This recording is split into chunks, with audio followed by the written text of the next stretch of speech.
Alors, bonjour à tous. Donc, dans cette vidéo, on va s'intéresser à la notion de somme de deux sous-espaces vectoriels, comme annoncé précédemment. Comme vous le savez, sinon, voilà, vous allez l'apprendre, que la réunion de deux sous-espaces vectoriels n'est pas en général un sous-espace vectoriel. Alors, donc, si je prends, pour voir cet exemple, voilà, on prend la réunion de deux droites. Cette droite avec cette droite, par exemple, voyez. Et si on prend des éléments de la première et des éléments de la deuxième, et qu'on fait par exemple euh, l'addition, puisque si c'était toujours le cas, il faut que l'addition de deux éléments reste là-dedans, et donc l'addition donnera un élément qui est comme ça, vous voyez. Et donc cet élément, il n'est ni sur la première ni sur la deuxième.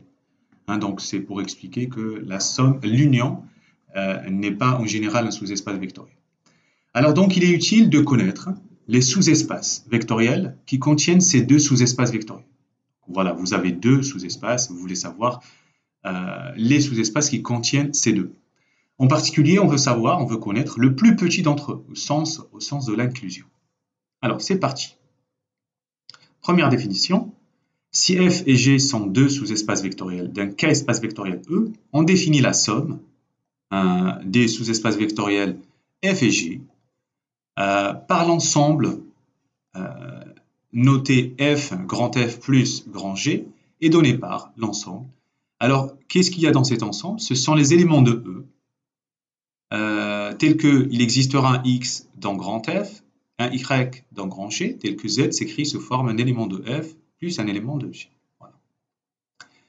La première remarque, et c'est celle qui vraiment nous intéresse, l'ensemble f plus g contient f et contient g.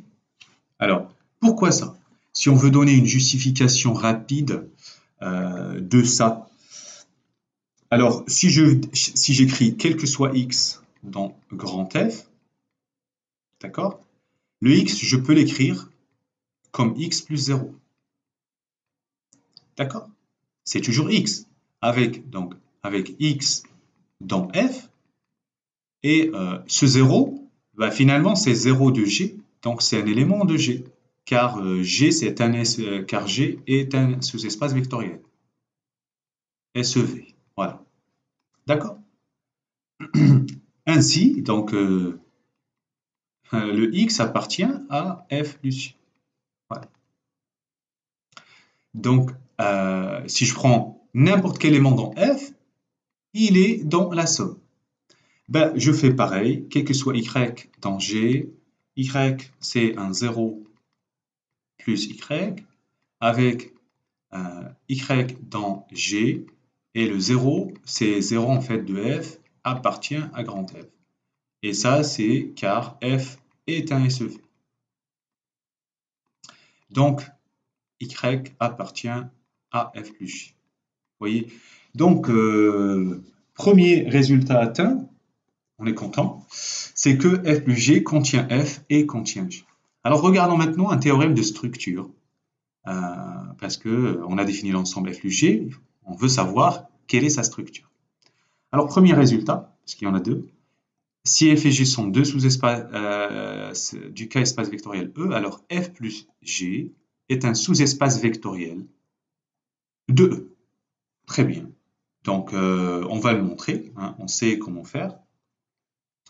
Le deuxième résultat intéressant, le sous-espace vectoriel F plus G de E est le sous-espace vectoriel de E engendré par l'union de F et de G, et c'est donc le plus petit sous-espace vectoriel de E contenant F et G.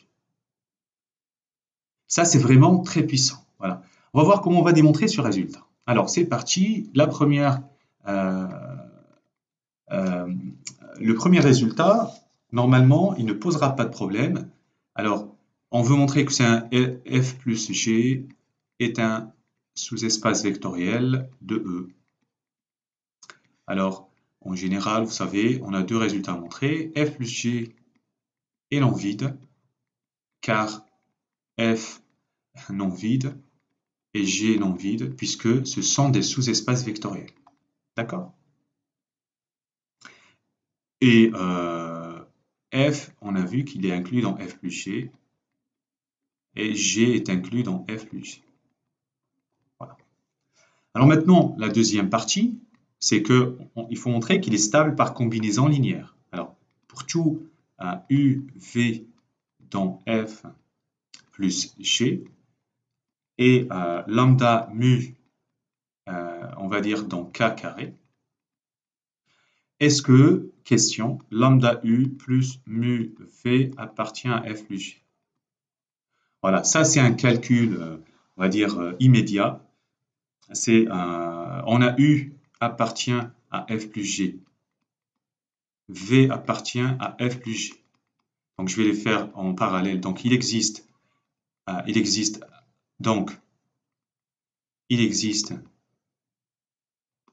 alors X dans F et Y dans G tel que U égale X plus Y. Alors je fais pareil, il existe alors X' dans F et Y' dans G tel que V égale X' plus Y'. D'accord? Donc on a ces deux-là, on va les utiliser pour montrer que lambda U, ainsi lambda U plus mu V, ça fera lambda X plus lambda Y plus mu X' plus mu Y'. Et donc, ça fera lambda X plus mu X' plus lambda Y plus mu Y'. Or, F est un SEV, donc c'est un sous-espace vectoriel. Ça appartient à F, car SEV, il est stable par combinaison. Et ça appartient à G, car SEV. Donc, résultat des courses, tout ça, donc le résultat final, ça appartient à F plus G. Et on a montré le premier résultat. Alors maintenant, le deuxième, là, il faut travailler un peu plus.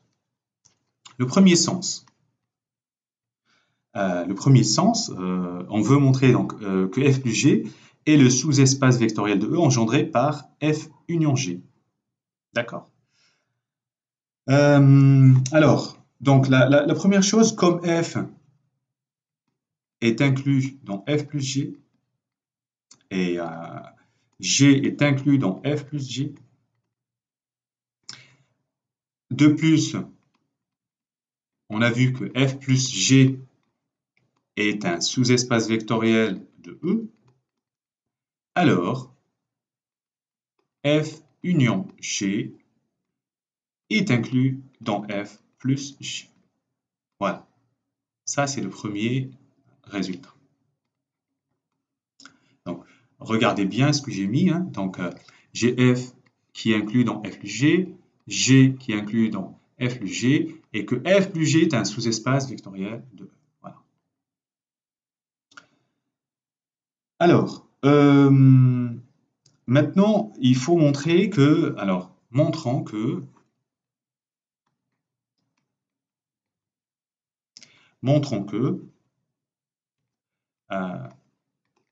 tout sous-espace vectoriel, tout SEV contenant F union G contient F plus G. Voilà. En effet, alors on va prendre un sous-espace vectoriel au hasard, soit H, un SEV de E contenant F union G, et soit U dans F plus G. Voilà. Il existe petit x dans F, y dans G, alors il existe x dans tel que, donc notre U c'est un x plus y. Or, x il est dans F, donc x il est dans F union G. Y il est aussi dans F union G. Ainsi, or H on l'a pris justement de manière à contenir F union G. Donc, ainsi, X appartient à H et Y appartient à H. Mais alors, or, H est un sous-espace vectoriel de E. Donc, X plus Y appartient à H. Et ça veut dire quoi? Ça veut dire X plus Y, c'est U. Voilà. Et donc, qu'est-ce que j'ai montré? Ainsi, quel que soit, on avait montré U, pour U appartient à F plus G, on a U qui appartient à H. Donc, H contient F plus G. Voilà. Ça, c'est le résultat vraiment qui permet de conclure quant à cette notion. Alors, l'idée, alors on va donner un exemple, et pour préparer la suite, exemple, là, on va prendre l'exemple simple, donc on prend x, y, z dans R3, tel que y égale z égale 0. On prend g, c'est x, y, z de R3, tel que x égale z égale 0. Alors, si on regarde bien, les éléments qui sont là sont de la forme x, 0, 0. Les éléments qui sont là sont de la forme 0, y, 0. Alors, donc, si on veut f plus g, c'est quoi? Donc, si je prends soit u dans f plus g, il existe a dans f et b dans g, tel que u égale a plus b. Il existe alors x dans R, y dans R, tel que le A en question, il s'écrit sous forme x0, 0, et B, c'est de la forme 0, y, 0. Et ainsi, notre élément de la somme, ainsi U, c'est de la forme x, y, 0. Voilà. Et donc, réciproquement, si vous voulez, tout élément de la forme x, y, 0 est la somme de x, 0, 0 et 0, y, 0. Donc f plus g finalement, c'est l'ensemble des triplés x, y, z dans R3, tel que x égale 0. Z égale 0. Voilà. Vous voyez? Alors, l'idée maintenant, c'est que ces écritures de somme, elle n'est pas toujours unique. Hein.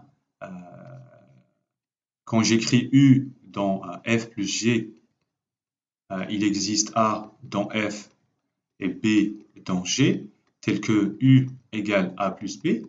En fait, ce n'est pas toujours, cette écriture n'est pas unique. Hein. Ce n'est pas toujours unique.